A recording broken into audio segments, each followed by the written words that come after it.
Mais uma vez, muito bom dia para você. Obrigado por estar aqui com a gente ainda na TV Alemes, pelo 7.2 ou pelo YouTube, o Assembleia Legislativa de MS. E a gente começa falando da Comissão de Constituição, Justiça e Redação, que se reuniu na manhã de hoje. Você acompanhou ao vivo aqui na TV Alemes, uma reunião bastante movimentada, né? Reta final de 2024. Vários projetos, não só dos parlamentares, mas também projetos encaminhados pelos poderes, em especial o Poder Executivo, né? Esse foi o grande foco, a análise dos projetos do governo na reunião de hoje da CCJR. A gente começa trazendo uma fala da presidente da comissão, a deputada Mara Caseiro. A parlamentar relatou mudanças propostas pelo governo, pelo Poder Executivo, numa legislação que já existe sobre videomonitoramento em escolas da rede estadual. Mas a parlamentar, com outros deputados, analisaram uma emenda substitutiva integral ao projeto. Nós já temos as câmeras de monitoramento nessas escolas, né? E que antes não era permitido dentro das salas de aula, né? E hoje, então, o projeto ele possibilita essas instalações dentro das salas de aula também, mas a gente colocou, inclusive, uma emenda aonde seja protegido todos esses dados, né? É claro que a câmera instalada dentro de uma sala de aula ou dentro da escola, ela tem que estar dentro dessa lei, né, da LGPD, que realmente ela protege toda essas imagens, esses áudios que possam estar sendo feito. Agora, não há dúvida que há necessidade hoje que todas as nossas escolas possam ter essas câmeras para realmente diminuir a violência, para realmente elucidar muitas vezes crimes que possam ser cometidos. Então, a importância exatamente para trazer segurança à nossa educação de um modo geral, porque esse projeto ele não diz respeito só às escolas públicas, mas também às escolas privadas, né, em todo o estado de Mato Grosso do Sul. Pois é, e essa matéria, inclusive, já foi pautada para a ordem do dia, foi retirada de pauta, mas daqui a pouquinho a gente fala sobre como foram as votações hoje. Mas a gente continua falando sobre CCJR, dessa vez projeto relatado pelo deputado Júnior Mock, que relatou mudanças propostas pelo governo nas competências da Fundação de Estado de Saúde, hoje responsável apenas pela gestão do Hospital Regional aqui em Campo Grande, mas que com a expansão da regionalização, a chamada regionalização da saúde, passa a ter também outras atribuições na gestão de mais hospitais. Projeto que amplia, né, as competências da FUNSAL, ou amplia o leque de atribuições que a FUNSAL tem. Hoje, quando foi criada a função, ela foi criada com um objetivo muito específico à época, que era administrar o Hospital Regional de Mato Grosso do Sul, né, e também o Hemocentro. E agora, com essa proposta, você amplia os horizontes, até porque o Estado, a própria mensagem diz, o Estado tem hoje o Hospital Regional de Três Lagoas, o Estado tem o Hospital de Dourados em fase aí de conclusão para operacionalização, e outros hospitais regionais que é de interesse do Estado atuar, né, seja na parceria ou seja por administração direta e através da FUNSAL, ele tem que estar pronto para que, numa eventualidade, a FUNSAL assuma essas unidades hospitalares. E ela tem que estar preparada para isso do ponto de vista legal, administrativo. Então, o objetivo do projeto a nós encaminhado pelo governo do Estado foi esse. Portanto, recebeu o parecer favorável quanto à sua constitucionalidade, legalidade, né, juridicidade, o parecer técnico da Comissão de Constituição, Justiça e Redação. Deputado Caravina também relatou projetos do Executivo nesse dia de reunião da CCJR. Foram mudanças propostas pelo governo nas regras para concursos da Polícia Civil. O projeto traz algumas alterações para ficar melhor o texto e para transcorrer melhor o concurso público. Divide as fases do concurso em 2 etapas, uma primeira que vai desde a inscrição da prova até avaliação psicológica, física, e uma segunda etapa que é o curso de formação. As primeiras de caráter classificatório e eliminatório e a última só de caráter eliminatório. Isso é uma mudança. Mas a mudança principal é aquela que cobra o ressarcimento do candidato que vai antes cobrava-se só durante as fases do concurso. Agora o candidato que após o curso de formação desistir, ele é obrigado a ressarcir as despesas que o governo teve com a sua formação, para evitar que aquele candidato faça todas as fases, seja preparado pelo Estado para assumir a função e depois ele desiste, então tem esse ressarcimento. E outra importante alteração, inclusive teve uma emenda para adequar o texto, é a questão da investigação social. A investigação social previa, no texto inicial, que ele estaria na primeira fase do concurso. E agora, com essa alteração, a investigação social ele segue por todo o concurso, até o curso de formação. Então permite que esse desligamento ocorra em qualquer fase do concurso. Pois é, e com essas mudanças ainda em análise pela Assembleia Legislativa, a tendência é de aprovação. Assim que sancionadas, se aprovadas pelo Parlamento, pelo governador Eduardo Riedel, a tendência, de acordo com o deputado, é a realização de um novo concurso para a Polícia Civil.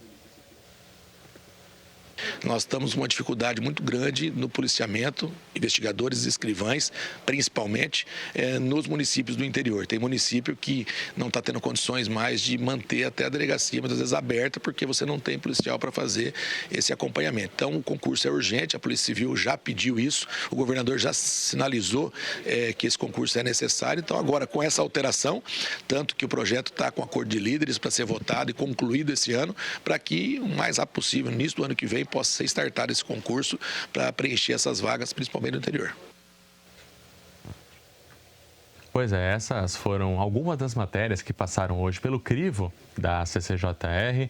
A reunião na íntegra você pode conferir lá no YouTube da Assembleia Legislativa de Mato Grosso do Sul. 11h20, fala agora da ordem do dia, os projetos que foram votados pelos deputados estaduais nessa quarta-feira, 4 de dezembro de 2024. Vamos trazer aqui para a tela, então, o primeiro item votado para hoje, que matéria que está calendarizada, logo em breve, logo mais tem a votação dela em redação final, que é o projeto de lei de número 219, encaminhado pelo Poder Executivo.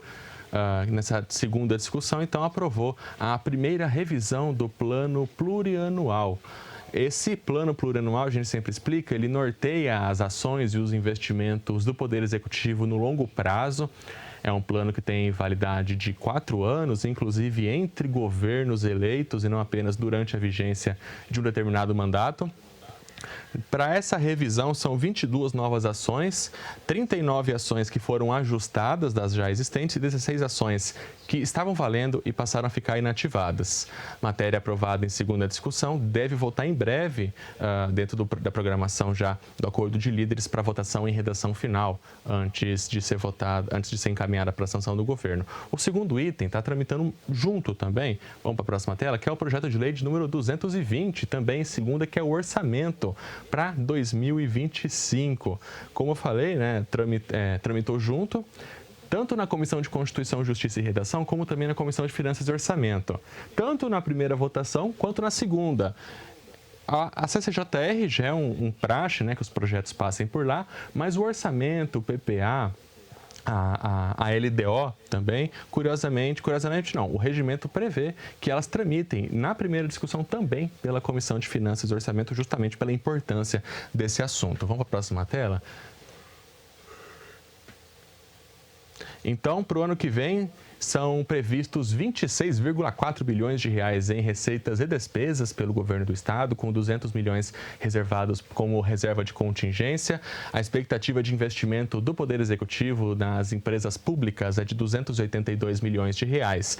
Quando a gente fez uma separação aqui por algumas pastas, mas esse recurso ele pode ser maior na área. Por exemplo, a Secretaria de Estado de Educação, 3,2 bilhões. É o recurso da sede. Mas nós também temos a UEMS, temos também a Fundação educação de apoio, educação básica, que tem um orçamento, então na prática o recurso ele pode ficar um pouco maior do que para a pasta. Saúde, 2,6 bilhões de reais, segurança, 2 bilhões de reais. Essas duas áreas também, assim como no caso da educação, contam com outros fundos, fundações também, que podem ajustar para cima o quanto que o Poder Executivo investe nessas três grandes áreas, né, que são as que chamam mais a atenção de todo mundo: a educação, a saúde e a segurança. Próxima tela.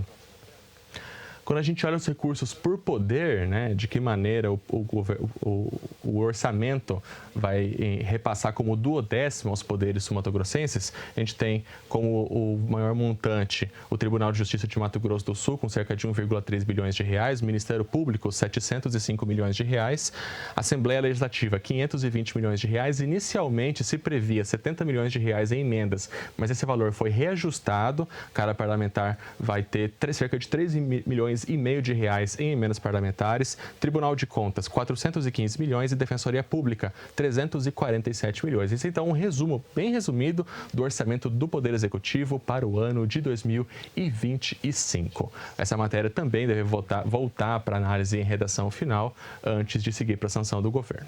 Fala agora então do projeto de lei 240, também do governo, também aprovado em segunda discussão e que prorroga em 12 meses e 1 ano a vigência do atual Plano Estadual de Educação. E por que o governo pede essa prorrogação?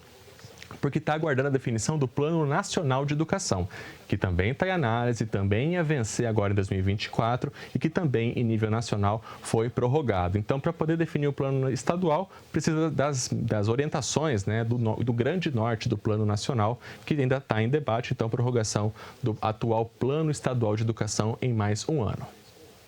Próxima tela. Projeto de lei de número 241, também do Poder Executivo, matéria discutida, votada e aprovada em segunda discussão, traz algumas atualizações na legislação sobre segurança sanitária, que é um trabalho feito pela Iagro, né? Atualiza a questão sobre o livre acesso dos agentes às áreas a serem fiscalizadas, atualiza o valor das multas, que varia entre 10 mil fermes, qual a lista, né, de infrações que devem ser fiscalizadas aí pelo Iagro, identificadas pelos agentes da Iagro, de quem é a responsabilização da infração, outras restrições também. Esse projeto de lei, ele também traz uma possibilidade de redução do valor da multa e parcelamentos para incentivar o pagamento dos débitos de quem tem débitos, né, com relação a essas fiscalizações sanitárias, e também regras sobre suspensão do registro, sobre o destino do material apreendido. Algumas mudanças que reforçam a segurança sanitária. Essa é uma das justificativas do Poder Executivo no projeto de lei 241, aprovado pelos deputados. Vamos agora para o 242, também do governo, também segunda discussão, e que altera a legislação sobre contratação temporária de professores da rede estadual. Aliás, de professores não, já tem um equívoco meu aqui, sobre contratação temporária do Poder Executivo. Esse projeto, ele traz algumas mudanças. Aliás, vou me corrigir novamente. É sim sobre os professores convocados, né, que participaram de um processo seletivo. Possibilita, então, a prorrogação do contrato. Não, vou me corrigir novamente. São servidores contratados pelo Estado, não como professores convocados. Passaram a ter alguns direitos, como, por exemplo, a prorrogação do contrato da gestante até o limite da estabilidade provisória, que é definido em lei federal, que é de 5 meses após o parto. Permite a revisão de salários durante o contrato temporário. O governo diz que isso pode evitar a perda inflacionária desses servidores temporários durante o contrato. A concessão de licenças também, que era uma coisa que não existia antes. Por exemplo, a tratamento de saúde de 15 dias, licença maternidade de 120 dias, licença paternidade de 5 dias. Essas duas contadas a partir da alta do parto ou então da vigência de um processo de adoção, licença para luto de 2 dias e de núpcias para 3 dias.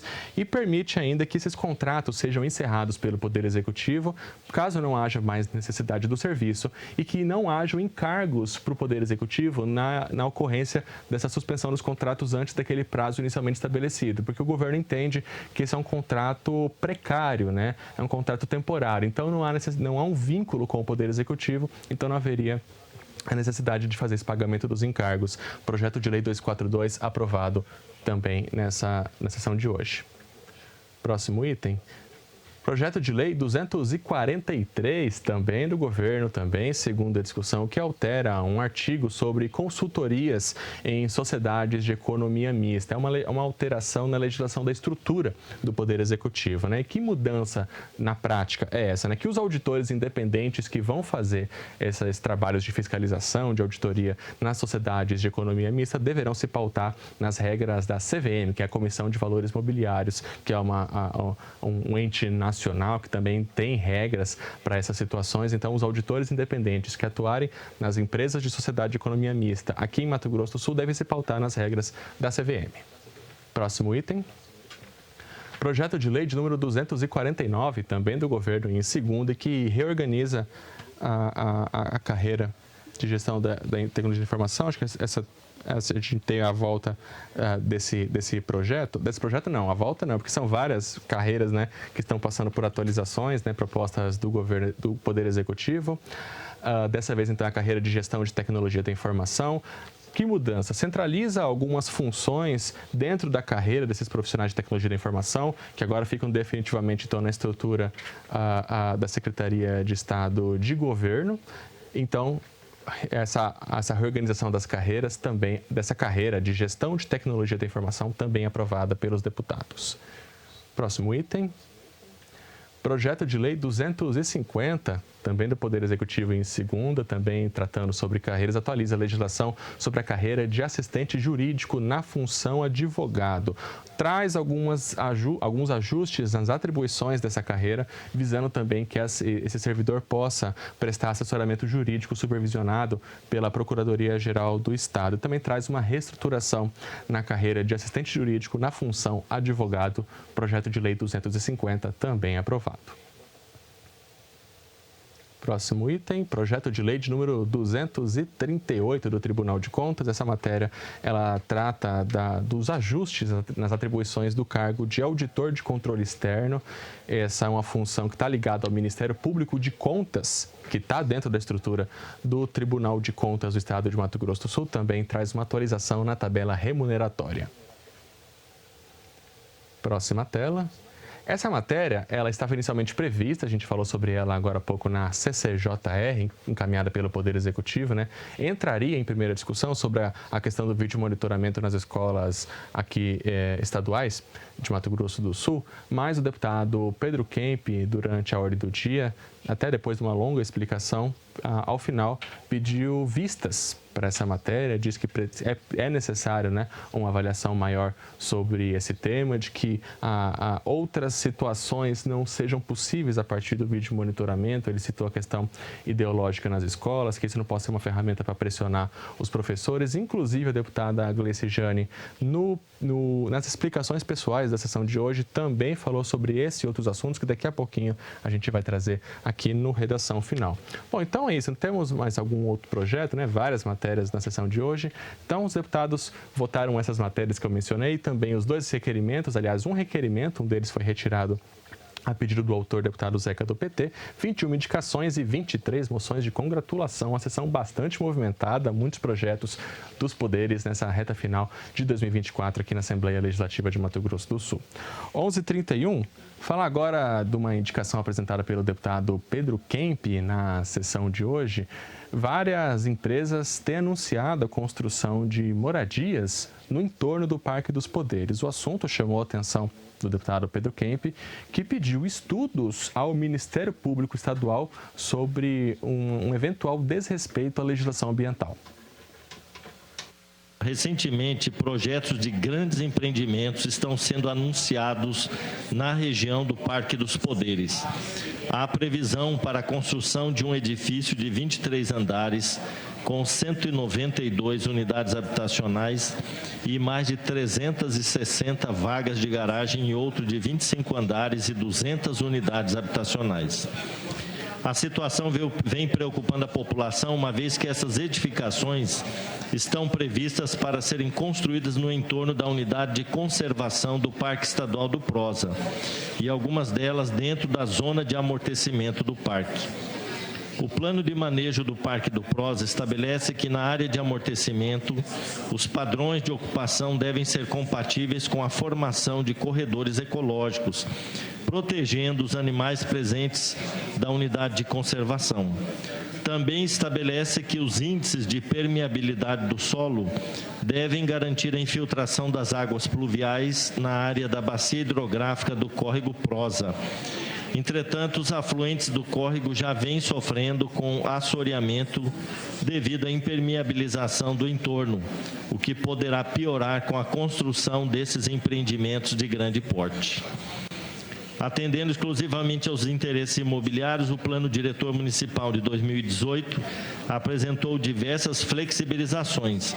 Entretanto, a legislação federal precisa ser respeitada e a Lei 9.985 de 2000 prevê a proteção das unidades de conservação, sujeitando as atividades humanas a normas e restrições específicas, com o propósito de minimizar os impactos negativos sobre a unidade. Já a deputada Lia Nogueira cobrou, durante a sessão de hoje, que uma lei apresentada por ela, já votada pelos deputados estaduais e inclusive sancionada pelo governador Eduardo Riedel, que dá direito a responsáveis por pessoas com deficiência e autistas a terem também de maneira estendida a isenção, o direito à isenção no IPVA, a deputada cobrou a efetividade dessa lei. Ela relatou que muita gente tem tido dificuldade em acessar esse direito. Que alguns estados da federação, a solução encontrada foi agilizar o processo de concessão do benefício, foi o credenciamento de clínicas particulares por meio de chamamento público. Então, se isso poderia ser uma alternativa para que Mato Grosso do Sul possa aplicar dessa forma e o pai, a mãe, o responsável legal consiga, por meio dessas clínicas credenciadas, a concessão, portanto, desse laudo, que a gente sabe que hoje, se for aguardar o SUS, um laudo de uma pessoa com deficiência, para que essa família tenha direito a esse benefício dos 60% do IPVA, volto a repetir, repito, que foi um ganho destacado de lei, a gente não pode, então, agora travar um benefício que essas famílias, portanto, vão ter direito a partir de 2025, sendo que o processo já começa a tramitar a partir de agora. Então, para esperar pelo SUS, realmente vai engessar para muitas famílias, e é por isso, presidente, que eu estou apresentando esse requerimento aqui hoje. 11h35, falar agora de manifestações da deputada Gleice Jane durante as explicações pessoais da sessão de hoje. Foram dois temas tratados pela parlamentar. O primeiro deles foi a valorização da educação pública de Mato Grosso do Sul por meio da possibilidade de convocação de concursos públicos para professores efetivos. Nós estamos finalizando o ano letivo, inicia-se o ano de 2025 e as dúvidas sobre a chamada de concurso, elas são importantes, tanto para quem está nas vagas contratado, porque pode chegar algum professor efetivo e ocupar essa vaga, e isso demanda a desorganização da vida pessoal de quem está contratado, mas também quem está aguardando essas vagas precisa saber em que momento serão chamados, como estão essas vagas, e a gente precisa garantir o maior número de professores efetivos, uma vez que na rede estadual a gente conta aí com quase 50% do corpo docente é contratado, né? Então, mesmo a gente tendo chamado nos concursos, a quantidade de vagas ainda é muito grande, isso preocupa, a gente precisa atender. Além dessa matéria, desse assunto, aliás, a deputada Gleice Jane comentou sobre o projeto que acabou não sendo votado por pedido de vice-deputado Pedro Kemp, com relação a mudanças na legislação sobre vídeo monitoramento nas escolas aqui do estado. Professores e professoras precisam ser pessoas da confiança dos alunos, mas, na atual conjuntura, depois de um grande movimento que se intitulou Escola Sem Partido e que nós o chamávamos de mordaça para as escolas, desse movimento que passa a dizer que a escola não pode debater assuntos polêmicos com os alunos, nós passamos a ter um movimento contrário em que dá um super empoderamento a estudantes e que massacram muitas vezes os professores. Nós temos professores hoje que têm medo de dar aula, que estão com medo de abordar inclusive conteúdos obrigatórios, como na aula de história, como na aula de geografia, geografia, mas também na aula de ciência sobre o corpo humano, porque as professoras têm medo de ser filmada, de ser gravada. Um projeto de lei que autoriza câmeras com áudio e vídeo dentro da sala de aula vai interferir diretamente no contexto da educação. Então é isso, 11 horas e 38 minutos em Mato Grosso do Sul. A gente já vai encerrando então a edição de hoje aqui do Redação Final nessa quarta-feira, agradecendo muito pela sua audiência. Amanhã, 8h45, tem primeira discussão ao vivo com a Maritei Kogo e o Gustavo Fax, já antecipando, né, as matérias, as muitas matérias que devem ser analisadas pelos deputados estaduais na sessão desta quinta-feira. Outras notícias você sempre vai conferir no site da Assembleia Legislativa, o www.al.ms.gov.br. O site, inclusive, hoje destacando 2 projetos de lei aprovados pelos deputados estaduais e que foram sancionados pelo governador Eduardo Riedel, sobre o descredenciamento de médicos pelo plano, que devem ser informados pelos usuários, a gente explicou sobre esse assunto aqui, e também a semana de conscientização do descarte do lixo perfuro cortante, que também foi instituída essa campanha aí que quer conscientizar a população e evitar aí que os lixeiros, esses trabalhadores, infelizmente, passem por esses acidentes de trabalho, que a gente pode ajudar nisso, né? Por que não ajudar a campanha sancionada, tá valendo em Mato Grosso do Sul. Mais uma vez, muito obrigado pela sua audiência. A Redação Final volta amanhã, logo após a sessão plenária. Tchau.